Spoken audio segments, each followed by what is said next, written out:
ఈరోజు భూభారతి చట్టం కాంగ్రెస్ ప్రభుత్వం వచ్చిన తర్వాత అసెంబ్లీలో చట్టమై ఇవాళ ప్రజల ముందుకు వచ్చింది. ఈ భూభారతి చట్టాన్ని మేము సిపిఎం పార్టీగా దీన్ని స్వాగతిస్తున్నాం, ఆహ్వానిస్తూ ఉన్నాం. అంతకుముందున్న ధరణి కూడా కాంగ్రెస్ పార్టీ చెప్పినట్టు పూర్తిగా మేము వ్యతిరేకించడం లేదు. దాంట్లో కొన్ని లోపాలు ఉన్నాయి, కొన్ని మంచి కూడా ఉన్నాయి. ఆ రోజు మంచి విషయాలు చెప్పి లోపాలు ఏంటి అని ఆ రోజు కేసీఆర్ గారికి చెప్తే కూడా ఆయన కూడా పట్టించుకోలేదు. అట్లే ఇవాళ ఈ భూభారతి చట్టాన్ని మేము స్వాగతిస్తూనే ఈ భూభారతి చట్టంలో వీళ్ళు చూపించిన విషయాలు ఏవైతే ఉన్నాయో దాంట్లో కూడా కొన్ని లోపాలు ఉన్నాయి. ఆ లోపాలు ఉంటాయి అని అనటానికి నిదర్శనమే చట్టం వచ్చిన కొన్ని రోజులకే 6 జిల్లాల్లో అవినీతి బయటకు వచ్చినటువంటి పరిస్థితి ఉంది. ఈ అవినీతి అనేది మీ సేవ దగ్గర నుంచి మొదలు పెడితే ఎంఆర్ఓ కార్యాలయంలో ఉన్నటువంటి తహసీల్దార్ దగ్గర నుంచి కింద అధికారులు అందరికీ ముడుపులు ముట్టాయి అనేది పెద్ద ఎత్తున చర్చ జరుగుతూ ఉన్నది. ఇట్లాంటి లొసుగులు ఉన్నాయి, వీటిని కొంచెం సవరణలు చేయాలని చెప్పేసి మేము ముఖ్యమంత్రి గారికి, రెవెన్యూ మంత్రి గారికి ఆ రోజు ఈ చట్టానికి కమిషన్ వేసినటువంటి వాళ్ళకు కూడా పార్టీగా రిప్రజెంటేషన్ చేయడం జరిగింది. అయినా కొన్నిటిని వాళ్ళు పక్కన పెట్టేసి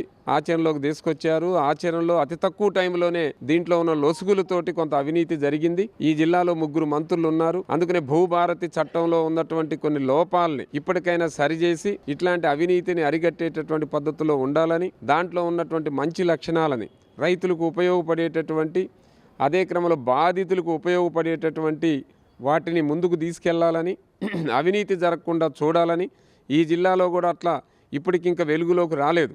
కొంతమంది ఆ జిల్లాల్లో వెలుగులోకి వచ్చినాయి కాబట్టి వాళ్ళ లోతుల్లోకి వెళ్ళారు కాబట్టి గవర్నమెంట్కి నష్టం జరిగింది, కొంతమందికి ముడుపులు ముట్టాయనేది ఆ లోతులోకి పోయినప్పుడు తెలిసింది. ఖమ్మం జిల్లాలో కూడా జరగలేదు, ఇక్కడ జరగదు, ఇంకా మిగతా చోట్ల జరగలేదు అనటానికి ఏం ఆస్కారం ఏమీ లేదు. ఎవరైనా లోతుల్లోకి పోయి ఇప్పుడు దాకా జరిగింది ఏంటనే చూస్తే ఇక్కడ కూడా అట్లాంటిది అవకాశం ఉండటానికే ఉన్నది. కాబట్టి ఈ విషయాల పట్ల సిపిఎం పార్టీగా మేము డిమాండ్ చేస్తూ ఉన్నాం. భూభారతిలో ఉన్నటువంటి కొన్ని లోపాలు ఏవైతే ఉన్నాయో మా పార్టీగా గుర్తించి నిర్దిష్టంగా రాతపూర్వకంగా రాసిచ్చిన విషయాల మీద ఇప్పటికైనా మార్పులు చేసి రైతులకు అందుబాటులో ఉండే విధంగా రైతు సమస్యలని, బాధితుల యొక్క సమస్యలని, బాధితుల్లో కూడా ఏ దిక్కు లేనటువంటి రైతులకి అండగుండే విధంగా ఈ చట్టాన్ని కొన్ని మార్పులు చేయాలని చెప్పేసి ఈ సందర్భంగా కోరుతా ఉన్నాం. రాష్ట్ర ప్రభుత్వం గతంలో బీఆర్ఎస్ అధికారంలో ఉన్నప్పుడు రాష్ట్రంలో ఉన్న భూ సమస్యలను పరిష్కారం చేస్తామని చెప్పి ధరణి పోర్టల్ని తీసుకురావడం అనేది జరిగింది. దీంతో రైతుల భూ సమస్యలు మొత్తం పరిష్కారం అవుతాయి అని చెప్పారు. కానీ రైతులు భూములు సమస్య పరిష్కారం కాకపోగా కొత్త సమస్యలు వచ్చినాయి. దాంట్లో పార్ట్ బిలో చేర్పించడం కానివ్వండి, లేదు అనుభవదారుగా ఉన్న 16B కాలాన్ని రద్దు చేయడం కానివ్వండి, ఇలాంటి దాంట్తోటి అనేక సమస్యలు వచ్చినాయి.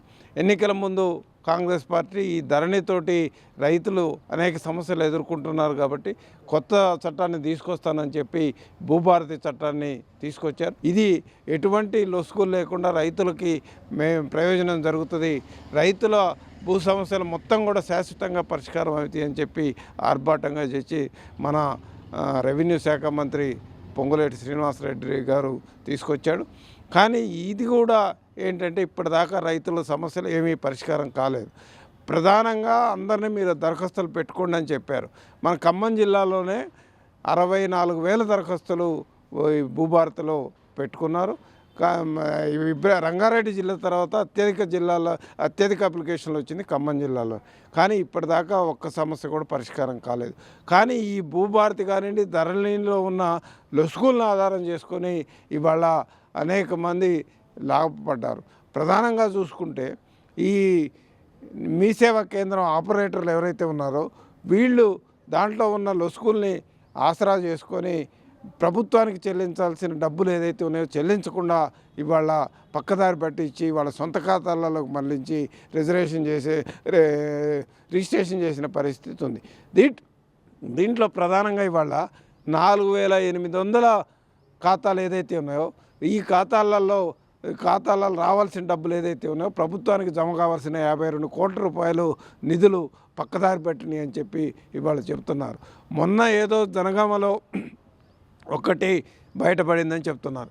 కానీ వాస్తవంగా ధరణిలో కానివ్వండి లేదు ఈ భూభారతి ఈ రెండింటిలలో కూడా ఉన్న లొసుగుల ఆధారంగా ఇవాళ ఆ కంప్యూటర్ ఆపరేటర్లు అదే ధరణి ఆపరేటర్లు అట్లాగే తహసీల్దార్లు వీళ్ళ ప్రమేయంతో ఇవాళ ఈ చట్టం యొక్క లొసుగుల్ని బయటికి తీసుకొచ్చిన పరిస్థితి ఉంది. వాస్తవంగా చూసుకుంటే ఇవాళ మనం ఒక కరెంటు బిల్లు కట్టాలన్నా లేదు ఇంటి పన్ను కట్టాలన్నా లేకపోతే ఫోన్ బిల్లు కట్టాలన్నా రూపాయి 2 రూపాయలు తక్కువైనా కానీ రిజెక్ట్ అవుతుంది. కానీ ఇవాళ అన్ని డబ్బులు చేస్తే కేవలం ఒక 10% 5% ఆ ధరణిలో జమ అయ్యి మిగతా డబ్బులన్నీ కూడా వ్యక్తిగత ఖాతాకి పోయినా కానీ వీళ్ళు పట్టించుకోలేదంటే దీంట్లో ఒక తహసీల్దార్లు సబ్ రిజిస్ట్రార్ల యొక్క హస్తం ఉందనేది అర్థమవుతుంది. కాబట్టి వాళ్ళ మీద కూడా ఎంక్వైరీ చేయాలి. కేవలం మీ సేవ ఆపరేటర్లే కాదు, మీ సేవ ఆపరేటర్లు చేశారు అంటే దాంట్లో ప్రధానమైన పాత్ర తహసీల్దార్ది, ధరణి ఆపరేటర్ ఎవరైతే ఉన్నారో వాళ్ళది ఉంటుంది. ఎందుకనంటే తహసీల్దార్ బాధ్యత ఏంటంటే మొత్తం జమ అయిందా లేదా అని చూడాల్సిన బాధ్యత తహసీల్దార్ది ఉంటుంది.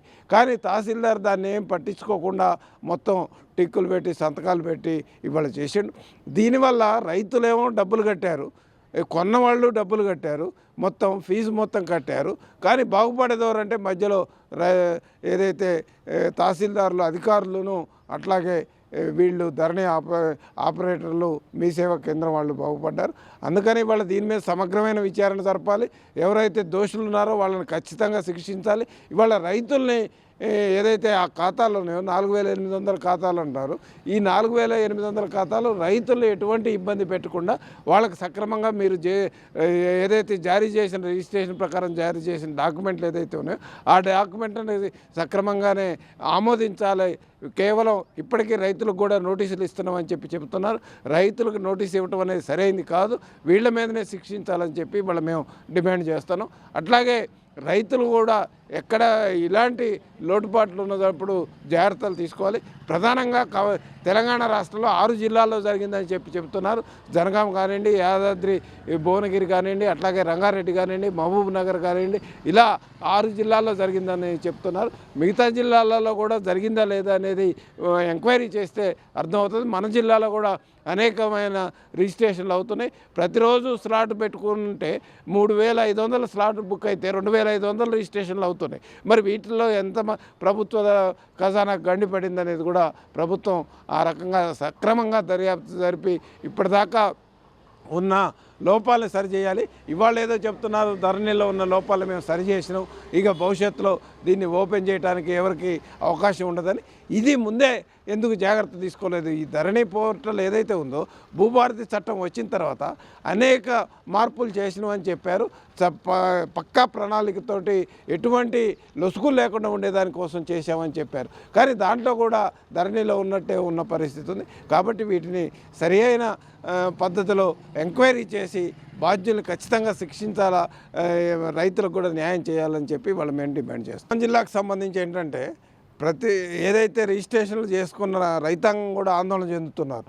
మనం ఏమన్నా మన దగ్గర కూడా జరిగిందా అనే ఆందోళన కూడా ఉన్నది.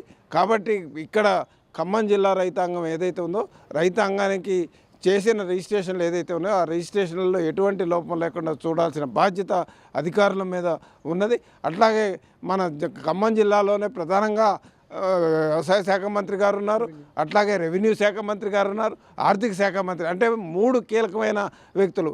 ఈ ముగ్గురికి ఆదాయం వచ్చేది రెవెన్యూ ద్వారా వస్తుంది, ఆ ఖర్చు పెట్టాల్సింది ఆర్థిక శాఖ ద్వారా ఖర్చు పెడతారు, వ్యవసాయ శాఖ మంత్రి గారు కూడా ఉన్నారు. కాబట్టి వీళ్ళు ముగ్గురు రాష్ట్రంలో కీలకమైన పదవులలో ఉండి ఇక్కడ కూడా ఏమైనా లోపాలు జరిగితే ఖచ్చితంగా దీని మీద కూడా ఎంక్వైరీ చేయాలి. కేవలం 6 జిల్లాలే కాదు, తెలంగాణ రాష్ట్రంలో అన్ని జిల్లాలలో కూడా సక్రమంగా జరిగిందా లేదా అనేది ఎంక్వైరీ చేసి రైతాంగానికి న్యాయం చేయాలి. అట్లాగే ప్రభుత్వ ఖజానాకి ఏదైతే గండిపడిందో దాన్ని పూర్తి బాధ్యుల దగ్గర రికవరీ చేసి దానికి ఎవరైతే దోషులు ఉన్నారో దోషుల్ని చట్టపరంగా కూడా శిక్షించే దానికోసం ఆ రకమైన చర్యలు తీసుకోవాలని చెప్పి ఇవాళ మేము సిపిఎం పార్టీ వైపు నుంచి డిమాండ్ చేస్తాం.